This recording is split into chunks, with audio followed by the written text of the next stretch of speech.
مسجد کی طرف جانے والے قدم بھی لکھے جاتے ہیں۔ بنو سلمہ کے لوگ مدینہ کے ایک کونے میں مسجد سے دور رہتے تھے،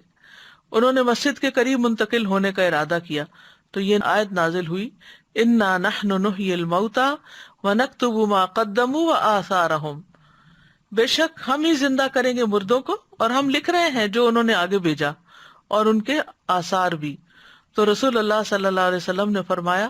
بے شک تمہارے نشانات قدم لکھے جا رہے ہیں، یعنی انسان اپنے پاؤں سے چل کر جس زمین پر بھی جاتا ہے وہ زمین بھی گواہ بنے گی، اور وہ قدم اگر نیکی کے کام میں ہے تو ثواب کے طور پہ لکھے جائیں گے، اور اگر کسی برے کام سے اور برے ارادے سے انسان نکلا ہے یا اٹھا ہے اپنی جگہ سے تو وہ قدم اس کے برائی کے خانے میں لکھے جائیں گے۔ اسی طرح طواف میں اٹھائے گئے قدم وہ بھی لکھے جاتے ہیں۔ رسول اللہ صلی اللہ علیہ وسلم نے فرمایا، جو شخص گن کر طواف کے 7 چکر لگائے اور 2 رکعت نماز پڑھے تو یہ ایک غلام آزاد کرنے کے برابر ہے، یعنی ثواب ہے۔ اور جو شخص ایک قدم بھی اٹھاتا یا رکھتا ہے، یعنی ایک اٹھاتا ہے ایک رکھتا ہے ایک اٹھاتا ہے ایک رکھتا ہے، تو ہر قدم پر اس کے لیے 10 نیکیاں لکھی جاتی ہیں اور اس سے 10 گناہ مٹائے جاتے ہیں اور اس سے 10 درجات بلند کیے جاتے ہیں۔ اس سے انسان اندازہ کر سکتا ہے کہ کتنا زیادہ اجر و ثواب ہے۔ پھر حاجی کی سواری کے قدم لکھے جاتے ہیں۔ نبی صلی اللہ علیہ وسلم نے فرمایا، جب تم اپنے گھر سے بیت الحرام کے ارادے سے نکلتے ہو تو تمہاری اونٹنی کوئی قدم نہیں رکھتی اور نہ اسے اٹھاتی ہے، مگر اللہ تعالیٰ اس کے ساتھ تمہارے لیے ایک نیکی لکھ دیتا ہے اور تم سے ایک گناہ مٹا دیتا ہے۔ یعنی حاجی سفر پر ہی نکلتا ہے، اپنا ایک قدم اٹھاتا ہے، سواری پر بیٹھتا ہے، تو بظاہر تو یہ انسان کہتا ہے کہ میرا پتہ نہیں کیا ثواب ہے کیا نہیں، میں تو سواری پر بیٹھا ہوا ہوں، لیکن اس کا بھی اجر بتا دیا گیا کہ اگر وہ اللہ کے کام کے لیے نکلتا ہے، بیت الحرام کی طرف نکلتا ہے، تو جو قدم سواری اٹھاتی ہے اس ہر قدم کے لیے نیکی لکھی جاتی ہے۔ پھر اسی طرح سلام کرنا اور سلام کا جواب دیا جانا، اس میں بھی انسان کے لیے نیکیاں لکھی جاتی ہیں۔ سہل بن حنیف کہتے ہیں کہ رسول اللہ صلی اللہ علیہ وسلم نے فرمایا، جس نے السلام علیکم کہا اس کے لیے 10 نیکیاں لکھی جائیں گی، جس نے السلام علیکم ورحمۃ اللہ کہا اس کے لیے 20 نیکیاں لکھی جائیں گی، اور جس نے السلام علیکم ورحمۃ اللہ وبرکاتہ کہا اس کے لیے 30 نیکیاں لکھی جائیں گی۔ اسی طرح جو تسبیحات ہم پڑھتے ہیں، آپ نے فرمایا اللہ نے 4 کلمات چنے ہیں، سبحان اللہ والحمد للہ ولا الہ الا اللہ واللہ اکبر۔ جس نے سبحان اللہ کہا اس کے لیے 20 نیکیاں اور 20 برائیاں مٹا دی جاتی ہیں، جس نے اللہ اکبر کہا اس کے لیے بھی اسی طرح، اور جس نے لا الہ الا اللہ کہا اس کے لیے بھی اسی طرح، الحمدللہ کہا اس کے لیے بھی، یعنی 4 کلمات پہ ہر کلمہ کہنے پر یہ نیکیاں لکھی جاتی ہیں اور ساتھ برائیاں بھی مٹائی جاتی ہیں۔ اسی طرح گھر والوں پہ خرچ کرنے اور مریض کی عیادت کرنے کا ثواب بھی لکھا جاتا ہے۔ رسول اللہ صلی اللہ علیہ وسلم نے فرمایا، جو شخص اللہ کی راہ میں اپنی زائد چیز خرچ کر دے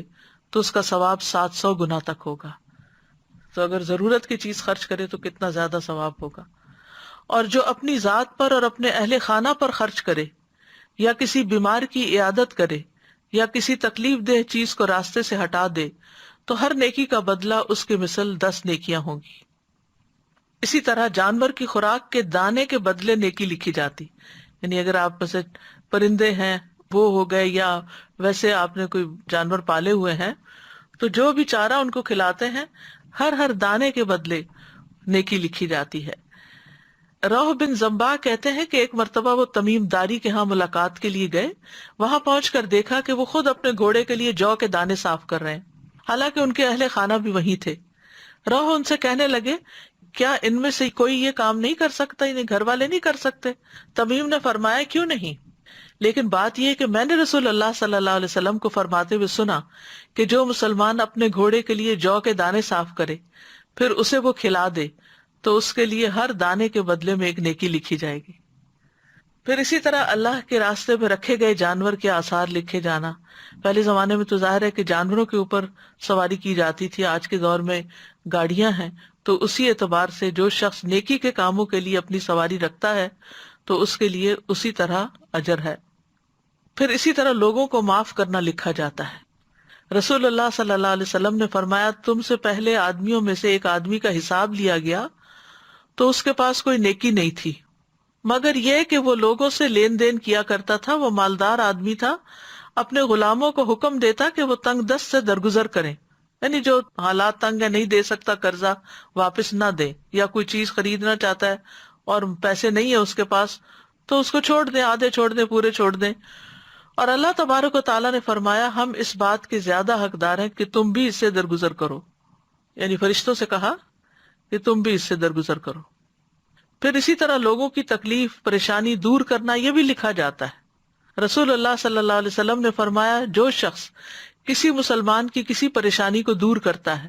اللہ تعالیٰ قیامت کے دن اس کی پریشانی کو دور کرے گا،